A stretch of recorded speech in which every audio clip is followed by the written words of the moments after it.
convidar, então, para vir no palco aqui.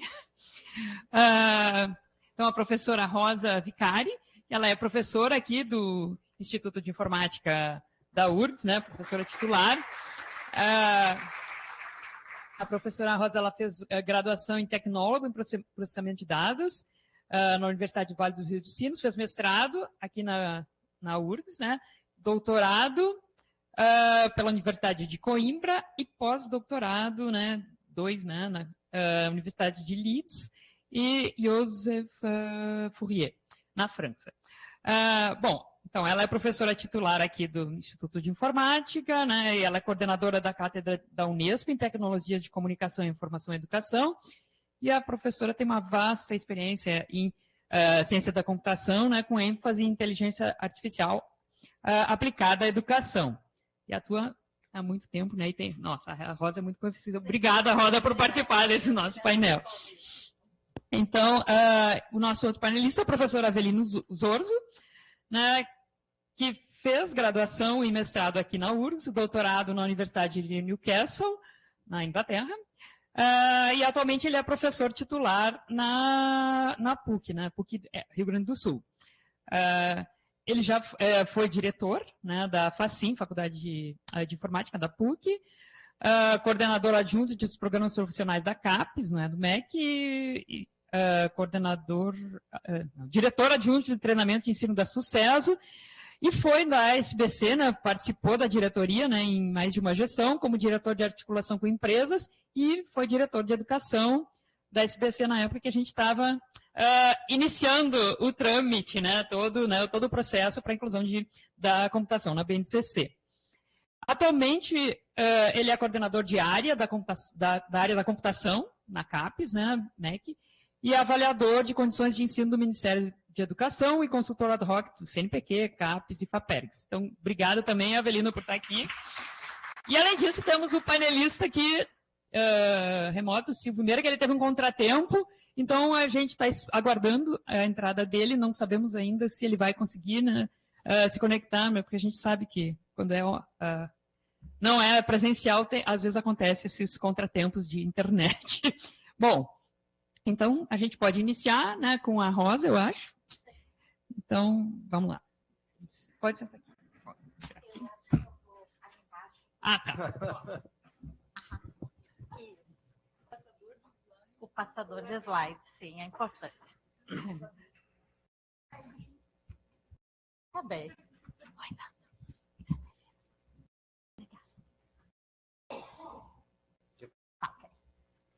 Então, bom dia a todos. Quem eu não vi ainda, é um prazer estar aqui por ser na minha casa, por ser a SBC, por ter a presença de todos vocês.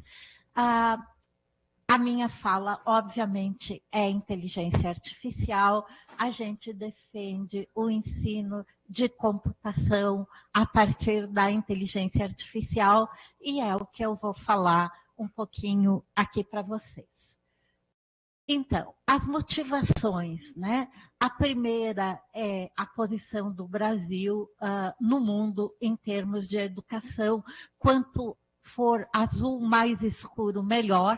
Né, o país, a gente está aí um clarinho, né, azul clarinho, verde clarinho, não sei muito bem, e é a nossa posição no mundo em termos de educação, principalmente letramento é um dos nossos maiores problemas. Motivações para ensinar IA. Esses dados, eles vêm de um trabalho que eu fiz para o BNDES, o banco está bem interessado no ensino de computação, de inteligência artificial, e eu trouxe alguns para vocês. Vocês vejam que a concentração de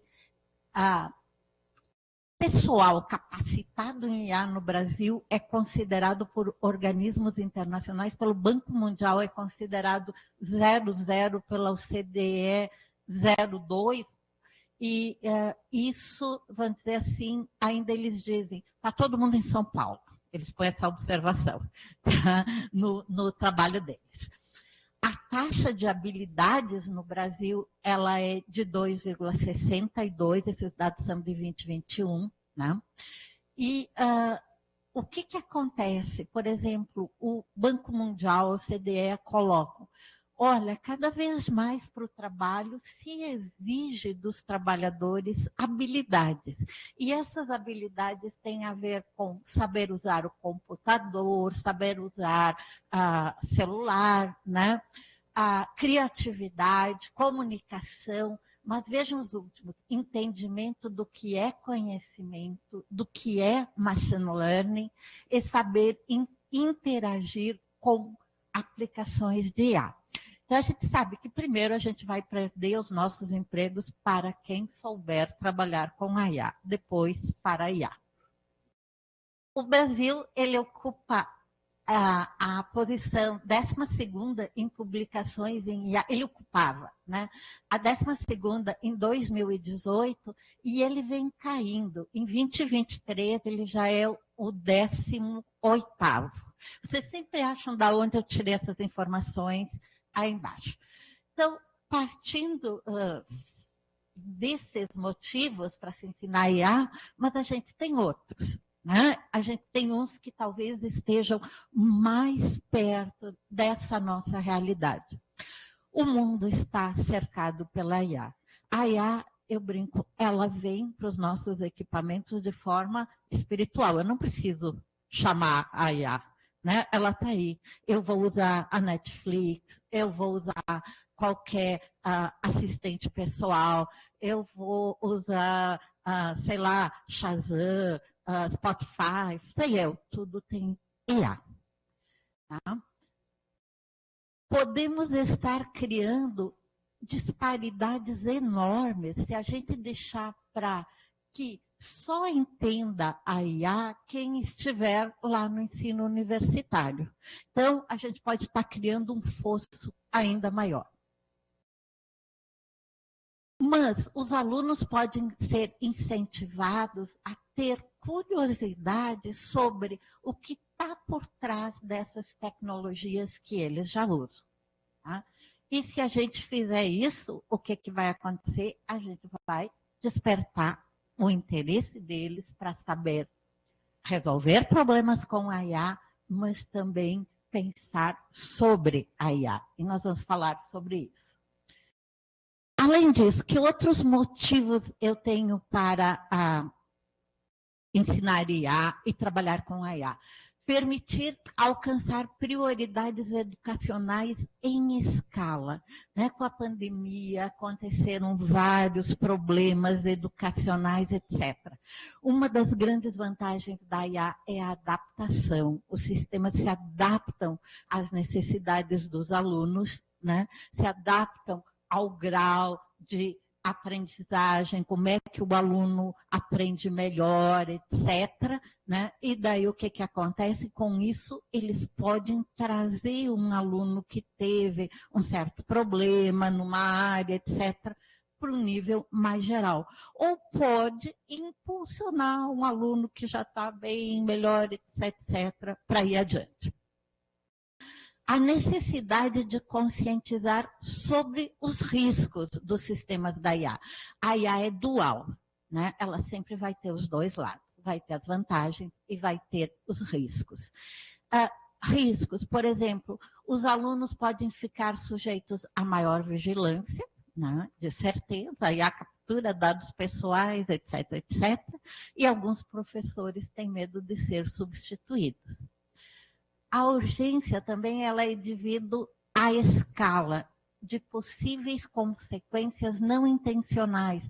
Ou seja, a gente vem vivendo um tempo que a gente vê surgir novas profissões, novas ocupações e desaparecerem outras. Né? E da noite para o dia isso pode acontecer. Uma pessoa pode se formar hoje, daqui a 2 semanas, aquela profissão já ter sido substituída por um programa, um aplicativo, etc., etc., etc. Ou seja, educação tem a ver com competências e habilidades e sempre é uma troca. Novas competências e novas habilidades. Né? A gente libera umas para abrir espaço para outras. Outras passam a ser necessárias.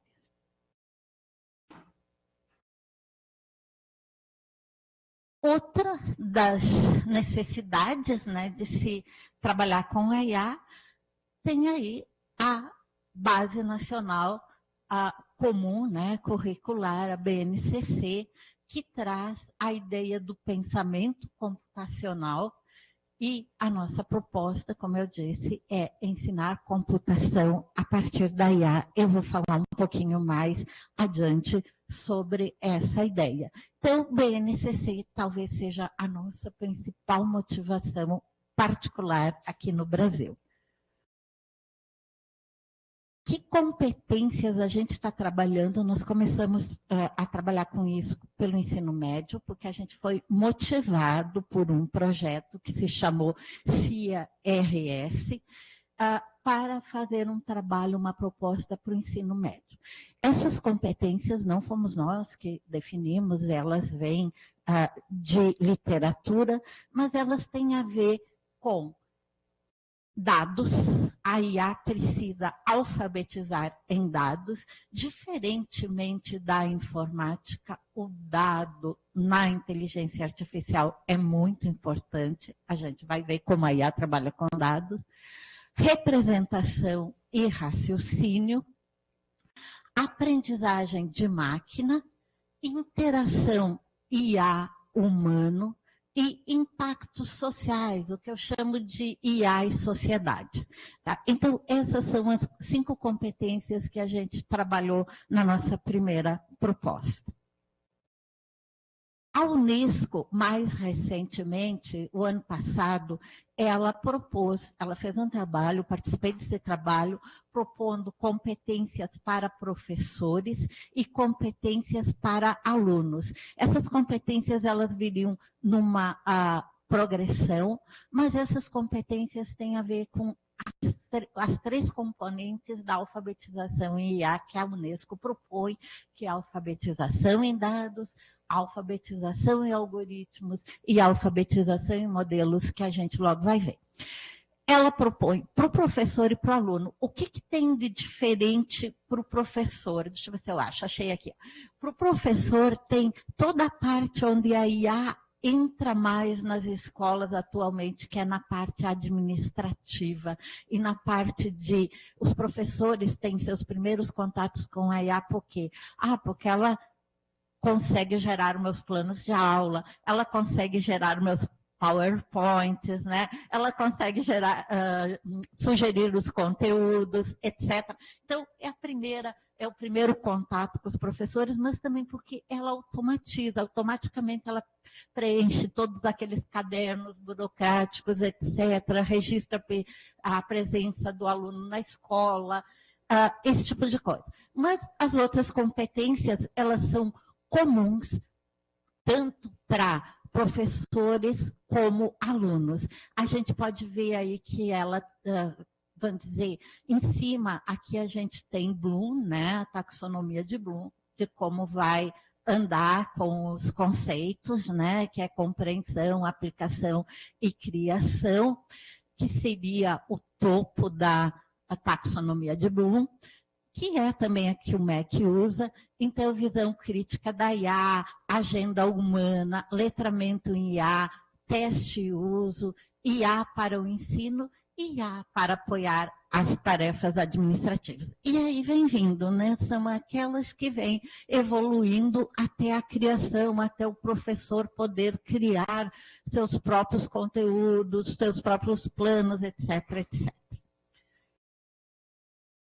Para os alunos também, ela usa essas mesmas, né? Só sem a parte administrativa. A Unesco põe aí cocriação, eu brinco muito, e eu brinquei também nesse seminário da Unesco, que eu digo assim, quando uma pessoa diz olá para a IA, ela já é cocriador, porque a IA já pegou todos os seus dados, né? Só no fato de dizer olá. Ou se ela já pegou tudo sobre mim, se ela já está gerando de acordo com o meu perfil, se adaptando a mim, eu já sou cocriador, não tem mais que se preocupar muito com isso. Mas isso é brincadeira.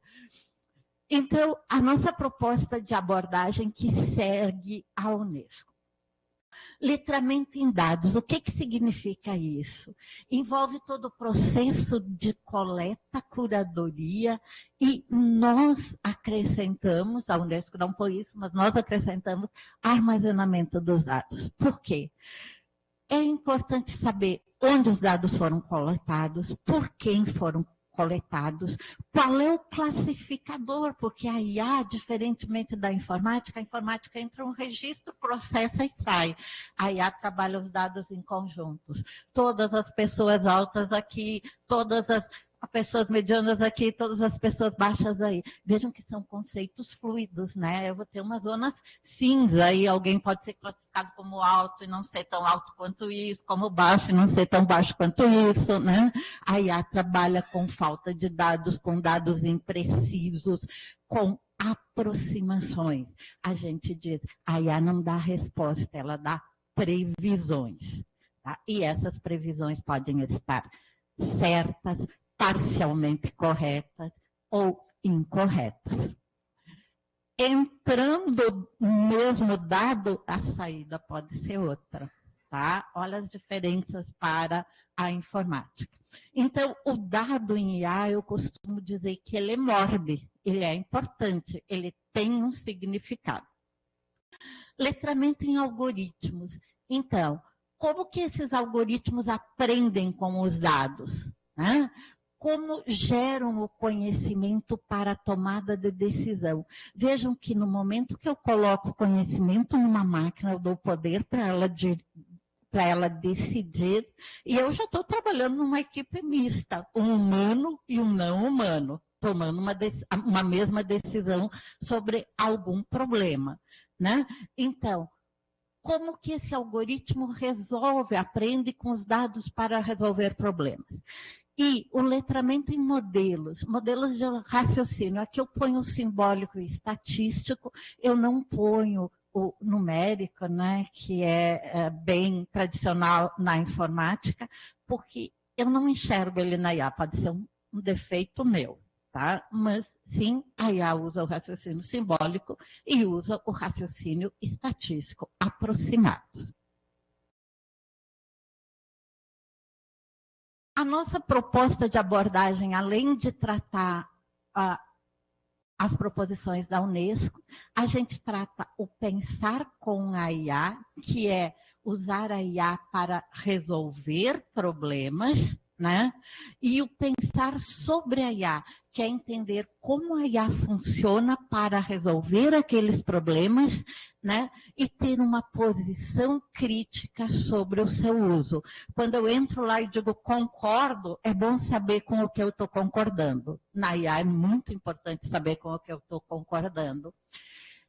Então, o que a gente... E a gente também é inspirado no pensamento computacional, a gente tem a proposta da IA conectada e da IA desconectada. Da mesma forma que o pensamento computacional diz para ensinar a computação, não precisa de máquina para ensinar IA, não precisa de máquina. Para ensinar informática, precisa de máquina, né? Na minha opinião, sim. Bom, então, vamos adiante. Nós estamos trabalhando aqui tanto com a IA conectada, como com a IA desconectada. Por que isso? Porque, às vezes, quando eu falava para grupos de professores, vinha aquilo, mas na minha escola não tem, mas na minha escola não pode, mas na minha escola não tem, né? Só faltava não ter energia elétrica. Daí eu disse assim, no nosso grupo de pesquisa, o nosso desafio esse ano é levar a IA para onde não existe energia elétrica. E vamos pensar nisso.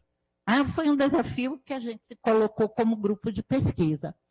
O desafio do ano passado foi fazer sistemas agirem de forma inteligente, se adaptarem, aprenderem, sem guardar dados sensíveis dos alunos. Foi um desafio muito grande que a gente fez e começou a trabalhar com as propostas éticas da Unesco em sistemas educacionais. Isso enquanto desenvolvimento de sistemas de IA para a educação. Qual é a nossa proposta, então, baseada para o ensino médio, que é o que eu estou trazendo aqui? A gente já tem um livro para ensino básico, o Christian já falou, né? Fazendo propaganda aqui. Mas o que a gente começou a tratar? A gente começou a desenvolver pequenos planos de aula, onde nós colocamos várias informações, qual é, vamos dizer, a competência, esse está em C2. O que é C2? Representação e raciocínio, né? Quais são as habilidades de IA que vão ser tratadas e quais são os conteúdos que nós vamos estar trabalhando aí. Então, BNCC e competências de IA, juntando esses dois gráficos. Esse trabalho todo, ele é disponível gratuitamente, ele foi pago por uma verba parlamentar da Maria do Rosário, né? Então, ele é totalmente gratuito. Um exemplo de uma atividade, por exemplo, está lá qual é a competência, ela pega tá lá a habilidade, né? A competência 2 e a competência 5, a 2 é representação e conhecimento, a 5 é IA e sociedade, eixos da computação, ela está em mundo digital e pensamento computacional. A gente traz o objetivo, né? Entender a importância do processo de reconhecimento de padrões e sugestões de atividade. Eu não tenho toda a atividade aqui no slide, porque ficaria grande demais, mas, por exemplo, despolgado. Eu quero reconhecimento de padrões. Eu posso sugerir um jogo de mímica. O professor chama na frente da aula um aluno voluntário. Esse aluno, por exemplo, vai pensar numa profissão e vai começar a fazer movimentos para os outros reconhecerem os padrões. Por exemplo, eu estou aqui fazendo isso aqui para vocês, papapá, e vocês vão dizer qual é a profissão que a Rosa está fazendo, né? Então, vocês vão entender, vão reconhecer padrões, é uma forma. Depois, a gente traz, sempre nessa nossa proposta, a gente usou tecnologia que não precisava pagar, IA do dia a dia, para se explicar e para se falar como, né? Então, aqui a gente pode usar o Shazam ou qualquer outro, o SoundHound, isso que está aí, para quê? Para reconhecer, para dizer como que a IA consegue reconhecer os padrões aqui de música, que a meninada usa muito, né? E falar quem é o compositor, quem é o cantor, que música é essa, etc. Também, na Desplugada, por exemplo, lógica, né? Qual vai ser o próximo desenho? Qual vai ser a próxima figura na sequência? É outra forma de tratar reconhecimento de padrões, pensamento, raciocínio lógico, né? Simbólico, etc. Ou então, de novo, plugado, por exemplo, como a IA reconhece pontos no rosto, né? Aí pode ter lá em cima, por exemplo, pode pegar a foto do próprio aluno, mas ele pode usar bonecos, etc., e reconhecer pontos de um rosto e depois fazer animações com essas fotos que ele colocou aí. São atividades que os alunos gostam muito. Então, ensina como se faz animações de desenho animado, etc. Nenhum desses softwares é vamos dizer, pago. No final, eu não devo ter aqui, eu só peguei algumas coisas dos nossos planos de aula, mas no final, por exemplo, é colocado sempre perguntas para os professores debaterem com os alunos.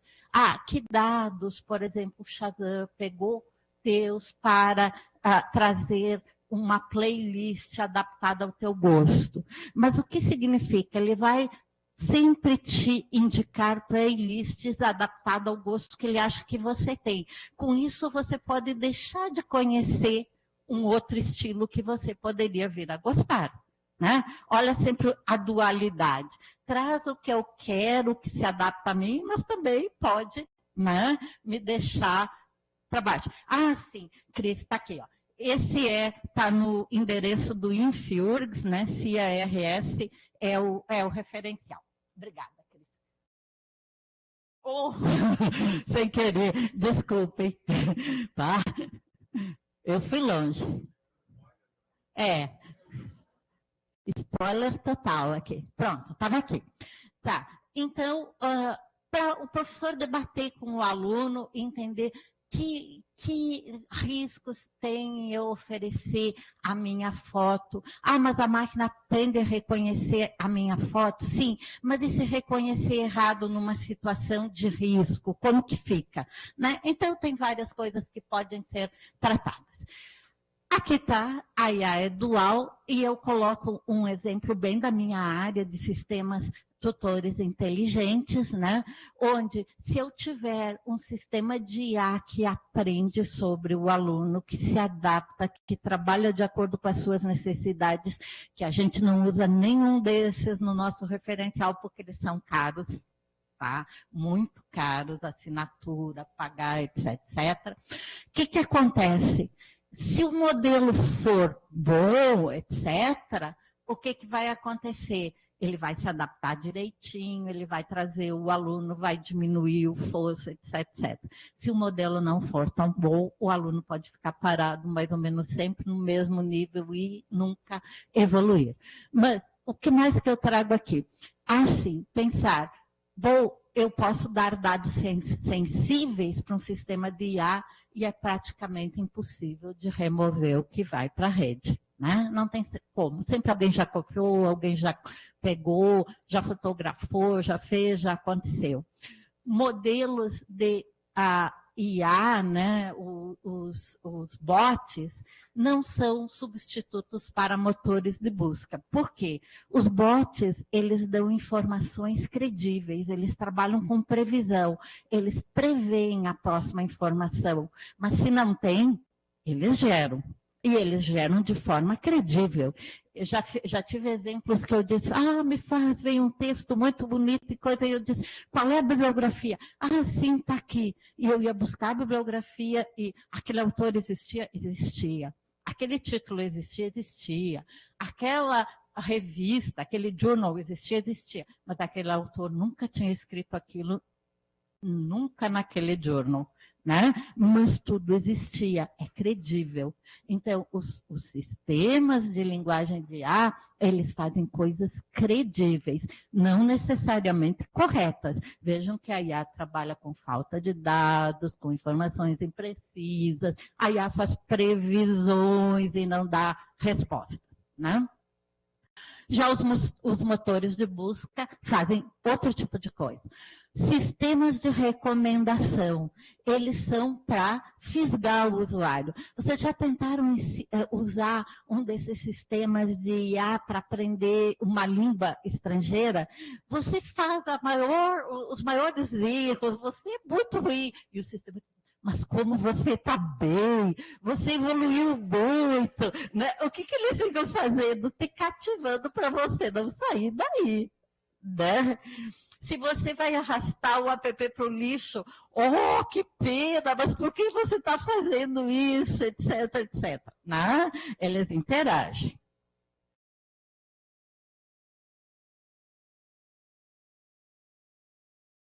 Esse exemplo eu já falei, que foi a tendência. Esse trabalho eu fiz para a CNI, a Confederação Nacional da Indústria, antes da IA generativa, né? E eu fazia uma previsão para a IA até 2030, onde se a gente olhar ali linguagem natural, eu previa ela vindo muito forte. Deixa eu ver onde está, não estou achando ela aqui o vermelho. Está aqui, ó. Né? Eu previ ela vindo muito forte, só que no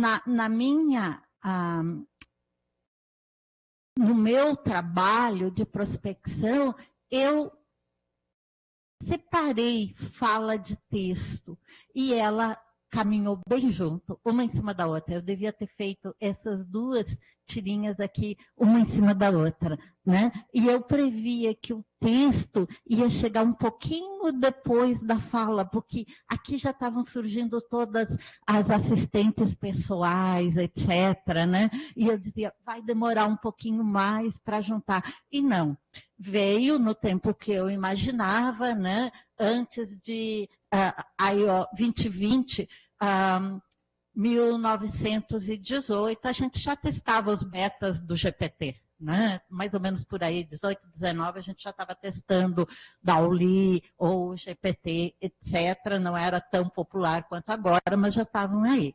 Então, estavam bem. E os ecossistemas? De novo, agora não exatamente pela CNI, mas pelo Senai, que é parte da CNI, eu fui provocada para, de novo, ver para onde vai a IA. E eu trabalho muito com sinais. Olhem lá o chinesinho com a tiara, né? O que é isso? É comunicação, é na escola, ele está de roupinha de escola, é comunicação EEG, encéfalo-eletrograma, né? Comunicação cérebro-máquina e um dispositivo totalmente móvel, vestível, que é uma tiara. E o que essa tiara faz? Ela fica mandando estímulos para o cérebro, para ele manter a atenção. Se ele não mantém a atenção, a tiara estimula o cérebro com pequenos choques, digamos, mas não pensem que é o choque que vai machucar uma criança, tá? Não estou sendo dramática a esse ponto. Mas vocês estão vendo que é uma tendência a elementos vestíveis. Daí você diz, que horror, pense nos óculos de realidade virtual e realidade aumentada. Eles também estão aumentando o cérebro, tá? Não é nada muito diferente que isso. Olhem aqui o primeiro implantado, não é do Musk, tá? O Musk tem uma tecnologia bem melhor, bem pequenininha aqui, né? Mas o que ele faz? Ele mexe um braço mecânico. Comunicação, cérebro, computador, computador, cérebro. Aqui o Musk, que já fez o primeiro implante, mas, ok, Rosa, essa é a comunicação, é para aí que vão vir a IA, os sistemas que se chamam sentientes? Sim, mas vai pegar o que mais? Vai pegar os sentidos. Vocês veem que aqui tem sentidos, mas olha aqui, ó, bem embrionário, isso aqui é olfato, deixa eu ver o que é, eu acho que sim, é olfato, tá? Como que traz isso para a computação? Olha as redes neurais profundas, né? Desde lá do Perceptron, como que vem para engenharia de software? Arquiteturas de agente Agent Zero é baseada em cognitiva e emocional. Se eu voltar aqui para isso aqui, ó, eu via os sistemas afetivos. Deixa eu tentar achar os afetivos aqui, ó, né? Afetivo e cognitivo descendo nos sistemas computacionais, só que eu via eles vindo para o raciocínio sozinhos, e isso não aconteceu. Vejam que aqui eu não estou trazendo olfato, tato, né? Eu trago visão, eu trago audição, eu trago o afetivo, mas eu não trago os outros sentidos. E eles vieram. O meu esquema aqui está falho, por quê? Porque eles já começaram a aparecer, né? Aqui, claro, que eu já sabia que existiu. Isso aqui é novo, é de 2, 3 anos. Isso aqui é muito recente. E esses outros vinham vindo. Eram os sinais. Tem mais sinais, Rosa? Sim. O auditivo a gente já usa. Olha aqui, uma pessoa com cega, né, apontando o celular para ler se o produto está na validade, etc. Olhem aqui as realidades aumentadas e virtuais que eu falo lá, isso tudo eu trazia, né? Mas eu não trazia isso aqui, o GPT com personalidade, né, no celular, etc. Mas olhem aqui, olhem o tato. Isso aqui são os japoneses trazendo lá sensores para robôs, para sentir, mas é só, não.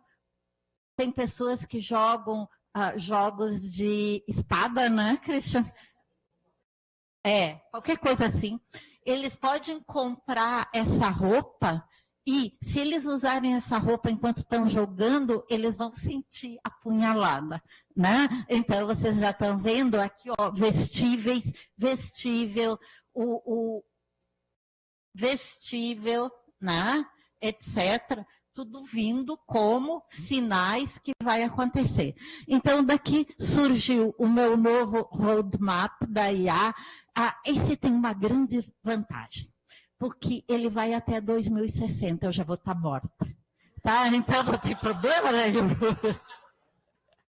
Eu sou uma pessoa feliz apresentando ele. Meus alunos, coitados, que vão herdar.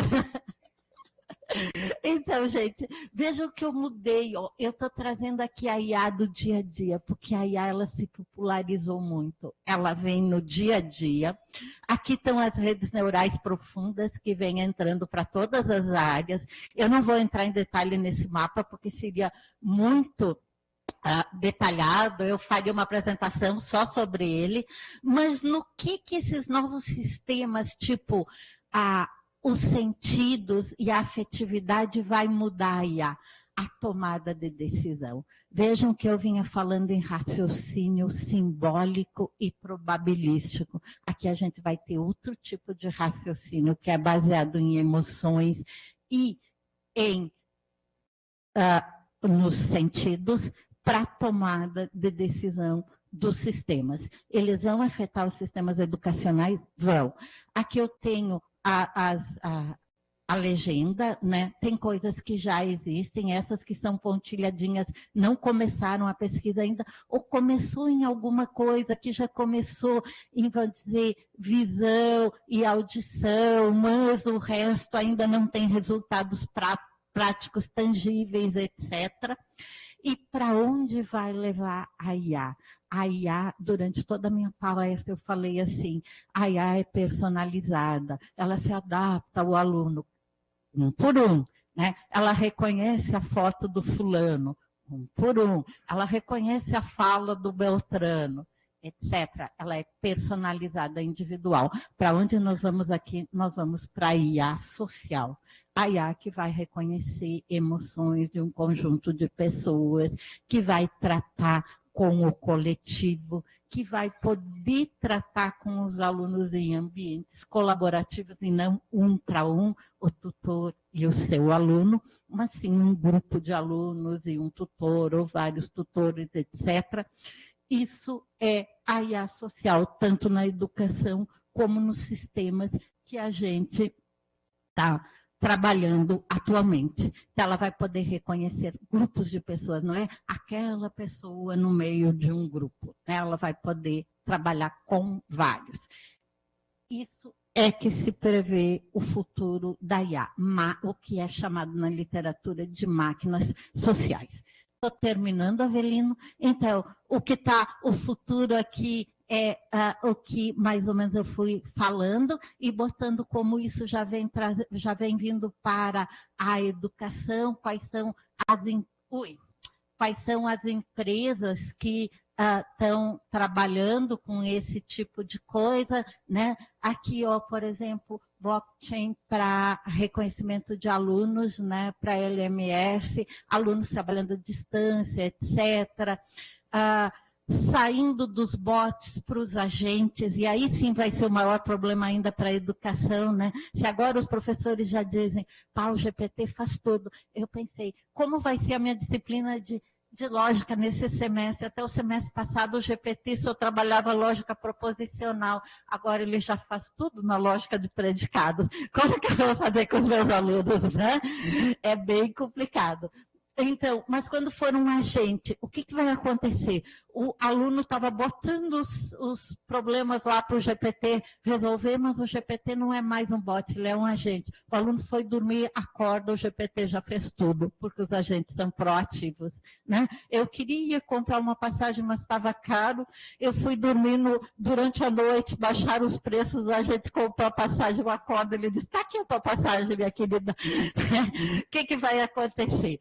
Então, aqui eu fui colocando algumas coisas, por exemplo, 2D, 3D, para gerar exemplos no mundo real, isso para a educação vai vir muito. Né? Conteúdos diferentes versus o mesmo conteúdo nos sistemas de IA, e já tem alguns exemplos aqui nos sistemas tutores inteligentes que mostram, né?